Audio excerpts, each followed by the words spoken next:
Coming up next, the story of a song that was featured in a blockbuster movie, despite efforts by the record company and the film studio to bury it.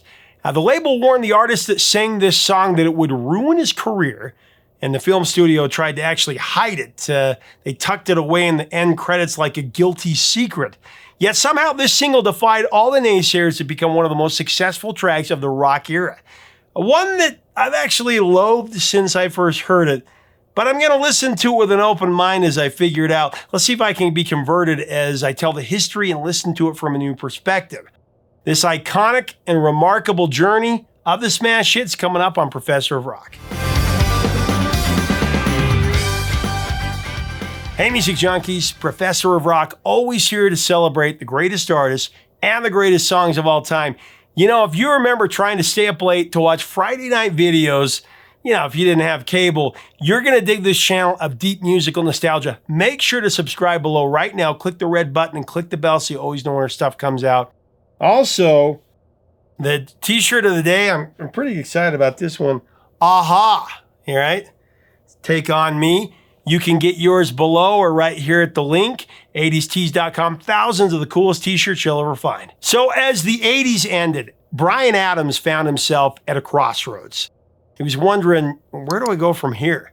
Back in 1984, Bryan struck it big time with Reckless, an album that catapulted him to rock superstardom and earned him both critical and commercial glory. But then his 1987 follow-up, Into the Fire, didn't quite live up to the Reckless heights. And Adams, he felt the weight of the new decade pressing him to deliver something unforgettable. Then came June 1991, and with it, an answer that no one could ignore. The revelation came in the form of a love song called Everything I Do It For You. Everything I do. Now, right up front here, I gotta admit to you, I have detested this song ever since I first heard it. I'll tell you the reasons why later, but I am approaching this with an open mind to see if I can get on board like the millions of people that bought and love this song. Everything I Do crashed the scene like a tidal wave, launching on two fronts, as a single, anchoring the soundtrack of Robin Hood, Prince of Thieves, and as a track on Bryan's own album, Waking Up the Neighbors. The anthem of the 90s had finally arrived, and so had Bryan Adams again. But it seemed like some very powerful forces were doing everything they could to deny Bryan Adams of his spectacular resurgence. Let me tell you. I do it for you. Everything I Do It For You began as a simple melody, swirling around in the mind of American composer-conductor Michael Kamen. Michael, a Juilliard-trained New Yorker with a gift for orchestral arrangements, he'd worked with larger-than-life rock legends like Pink Floyd and Queen. But Hollywood would know him best as a film score maestro. Throughout the 80s, he became the go-to composer for action-adventure blockbusters, creating unforgettable music to movies like Highlander, Lethal Weapon, Die Hard, and Roadhouse, right?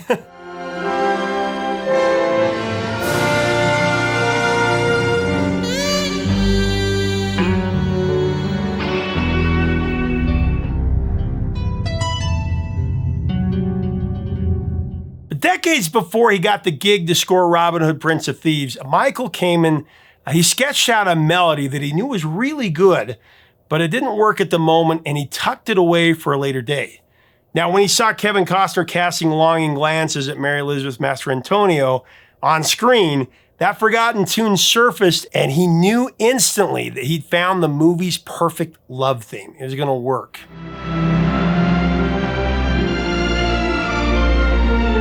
Michael Kamen also knew his way around pop music.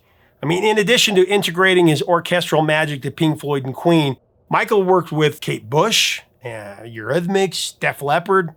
He built a deep Rolodex of industry contacts along the way. One of those contacts was Sting, who had dabbled in film music himself and collaborated with Kamen later on It's Probably Me, the theme for Lethal Weapon 3, happened a few years after Robin Hood.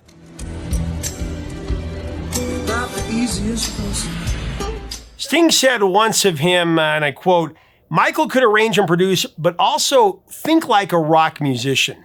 if you wanted to enter the world of orchestration, you do it through Michael Kamen. So he had Sting on board. Later, Rod Stewart and Bryan Adams they'd all sing together on a Michael Kamen song, but that's a story for another day. And they started putting this together to figure out how to do Everything I Do It For You. Originally, Michael Kamen envisioned his love song for the Robin Hood movie as a heartfelt ballad, but sung from Maid Marian's perspective to Robin Hood, not Robin Hood to her. Bryan Adams was not even on the radar at this point. The initial version of what became Everything I Do It For You didn't spark much excitement, really. Michael's friends, Kate Bush, Annie Lennox, and Lisa Stansfield, all surprisingly passed on this song. Annie Lennox showed some interest, but with one catch. She wanted to sing it in Old English. Old English, yeah. That creative twist didn't quite fit the film's modern romantic edge, nor was it going to be radio-friendly, so she moved on. As one half of Eurythmics, Annie had already had enormous success, of course. As a solo artist, her highest charting hit came in '89 with Put a Little Love in Your Heart, a duet with Al Green from the movie Scrooge, which hit number 9 on the Billboard Hot 100.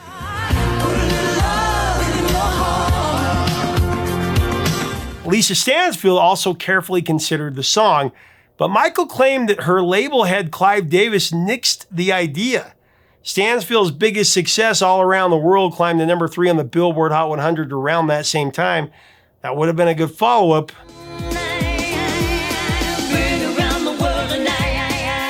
Next up for consideration were Bryan Adams and Chicago's former frontman Peter Cetera.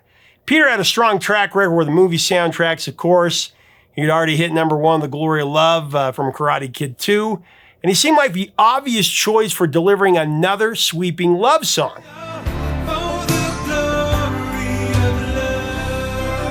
But as Michael Kamen put it, Peter wasn't what he had in mind. He said, in all honesty, Peter was too pretty. I write sweet melodies, and sometimes they need someone with enough authority to make sure that you don't fall asleep when you're listening.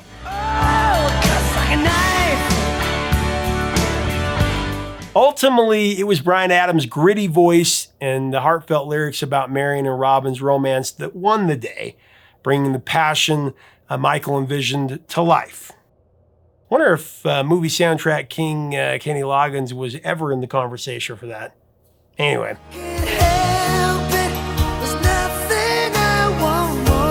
So with Michael tasked to score Robin Hood, Prince of Thieves, he forged a friendship with Bryan Adams, and the two teamed up with legendary producer Robert Mutt Lange to write an original vocal composition for the film.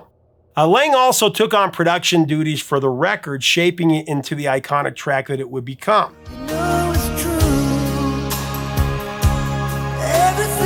Using a line from the movie's dialogue, I Do It For You, Bryan and Mutt cranked out the song's lyrics in about 45 minutes, and Everything I Do It For You was recorded a few months later. Bryan Adams reminisced on the feeling he had when he listened to what they had recorded. He said, we knocked it out, and then we sat back to listen for the very first time. Mutt and I just looked at each other, and we grinned. Right away, we knew we'd written something beautiful, but I had no clue how big it would become.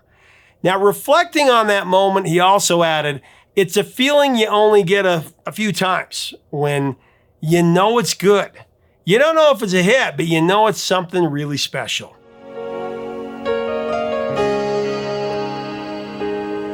Now, despite the swift scripting of the lyrics, the song was far from a quick, straightforward effort, though. With its sweeping, string-heavy sound, it was a true showcase of Bryan and Mutt's songwriting skills. The track started as a long orchestration piece, is what Bryan would explain later on in an interview. He said, we narrowed it down to the piano intro and then wrote a top line from there.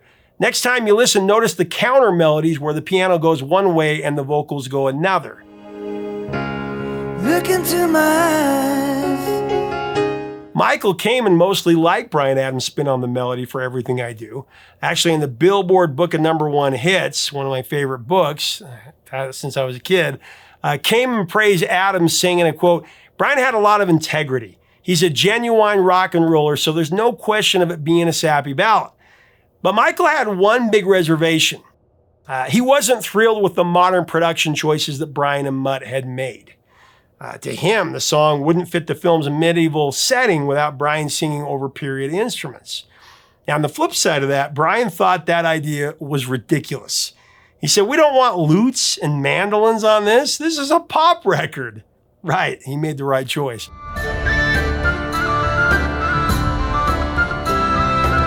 While recording the song, Bryan felt that they had cut it a little too slow. So he decided to show Lang what he meant. So he grabbed Mutt and he started dancing to the tune to illustrate his point. Mutt saw where, Bryan Adams was coming from, but he explained that they didn't have time to do a full re-recording. Instead, they sped up the tape to get it to the right tempo, and then Adams just re-sang it. He believes that tweak played a big role in what ultimately happened with Everything I Do It For You. Bryan said in an interview, and I quote, "Any musician will tell you that the song is in C sharp, but we actually recorded it in C, which gives it this unique quality. It's in a key that you wouldn't typically use for a song. Nobody writes in C sharp. I can't help but wonder if that unusual choice contributed to making the song stand out."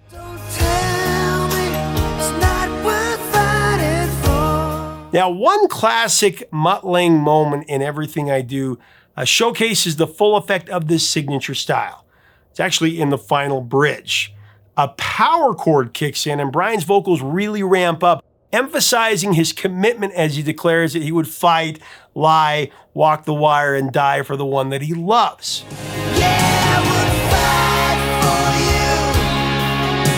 It's quintessential rock vocal intensity that made Mutt such a sought-after producer, one of the best ever.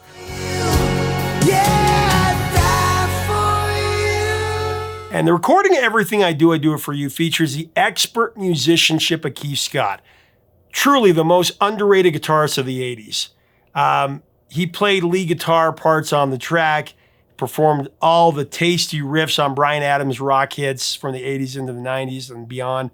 Keith recounted that it took about 20 minutes to lay down his 2-minute solo for the coda of the 6.5-minute version found on Bryan's Waking Up the Neighbors album.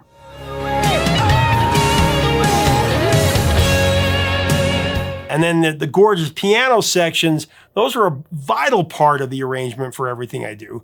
And those were brilliantly executed by Billy Payne, a member of rock royalty for sure. Billy Payne, Keith Scott, where can you go wrong? Having played on records by the Doobie Brothers, Linda Ronstadt, Bob Seger, Jackson Browne, and many others, Billy, of course, regarded as one of the finest rock and blues pianists. He's also co-founder of the band Little Feat. Do it for you. And one last thing about Keith Scott. I saw Bryan Adams live last year, and Keith Scott, truly, he blew me away. He is incredible.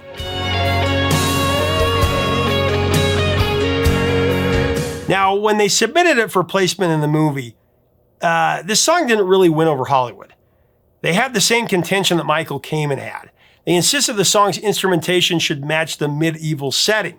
They called for lutes and mandolins and similar instruments. Now, eventually they backed down, but the studio executives were embarrassed to put the song in the movie. Very surprising. When they heard the finished product, they really panicked. They were obligated to put the song in there somewhere, so they actually buried the song. They put it in midway through the end credits, while most of the audience would be walking out of the theater. They were just completely oblivious to the massive hit that they had on their hands.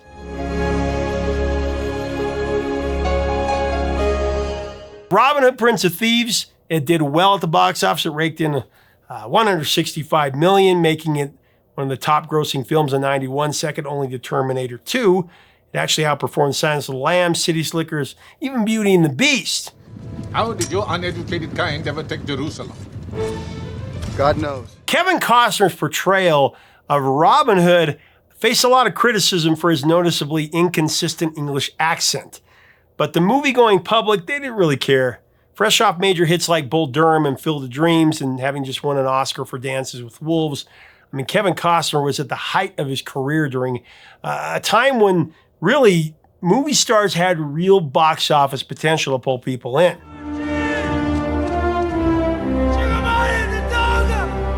Seemed like everything associated with Robin Hood, Prince of Thieves was a smashing success, even with the song purposefully hidden at the end credits.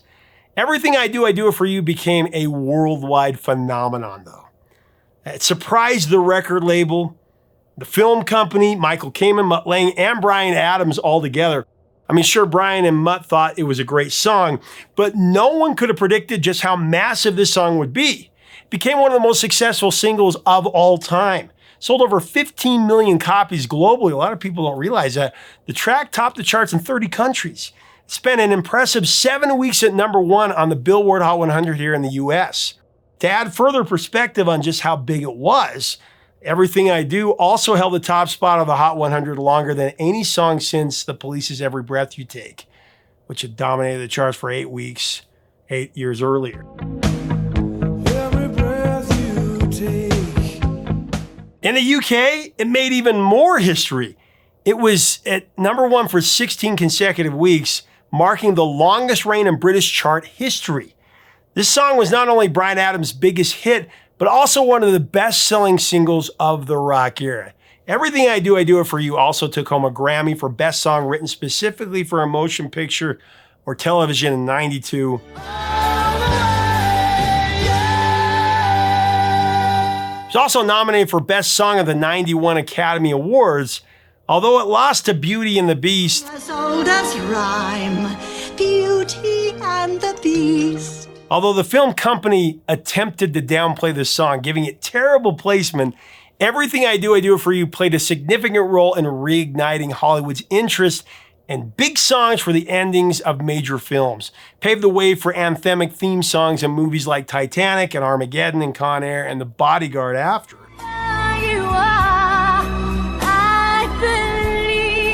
Bryan Adams' record label, A&M Records, they absolutely hated the song. They did everything they could to stop it from being released as a single. But Morgan Creek held the distribution rights for the soundtrack of Robin Hood, Prince of Thieves. Get this, the A&M execs even warned Bryan Adams that if he included it on his new album, it would ruin his career. But you know what? The label wasn't entirely off the mark. While Everything I Do opened the doors to a massive adult contemporary audience for Bryan Adams, it also kind of alienated many of his rock fans.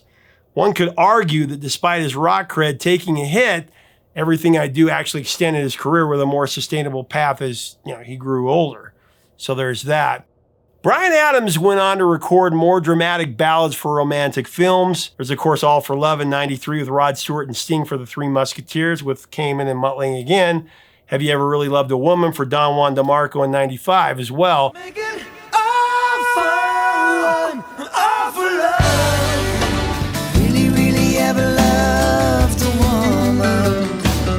Sadly, Michael Kamen was diagnosed with multiple sclerosis in 1997, and he actually passed away from a heart attack in London, England on November 18, 2003. He was only 55.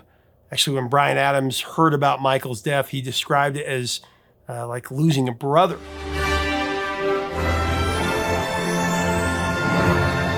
Now, while Everything I Do It For You brought Bryan Adams tremendous success, it also shifted the way that he was perceived, from a blue-collar rock and roll songwriter to a sentimental balladeer. However, when asked if the song was an albatross, he firmly rejected that. He said, how could it be an albatross? It's a moving piece of music, and it's international. Everybody around the world got that song.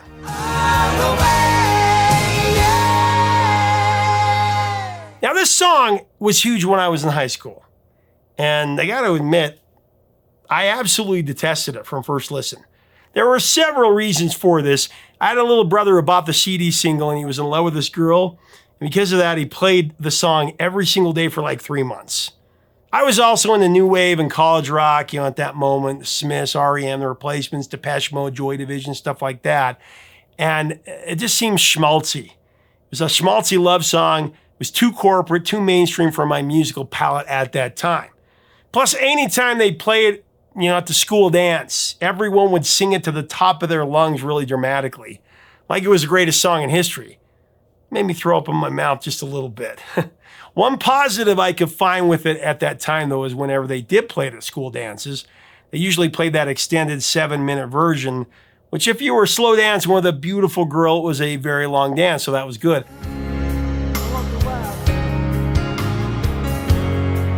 And, I just never took a liking to it. A lot of people have songs like that.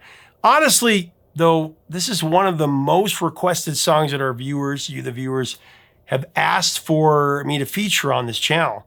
So I figured it was time to ante up and see if I could get on board with it. So over the last few days, I've revisited the song. I've listened to it about 4 or 5 times. And I think I've found a healthy relationship with it. It is corporate. It is overproduced. It's syrupy. It's a sappy pop ballad. Yeah.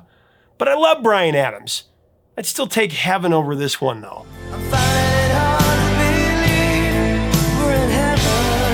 But in the annals of rock music, everything I do it for you remains a defining moment in the nearly 5-decade career of Bryan Adams, a true legend. It showcases the complexity of his artistic journey and ranking as one of the biggest singles in the history of recorded music, and I gotta respect that. It's got a great melody, and it's passionate and sincere vocal with his eye on the prize. It's awesome. I get it. I respect it.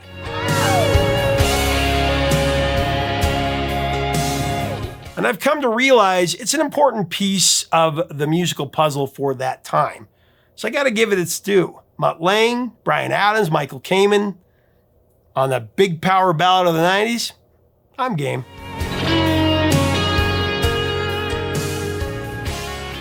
So leave us a comment about this song.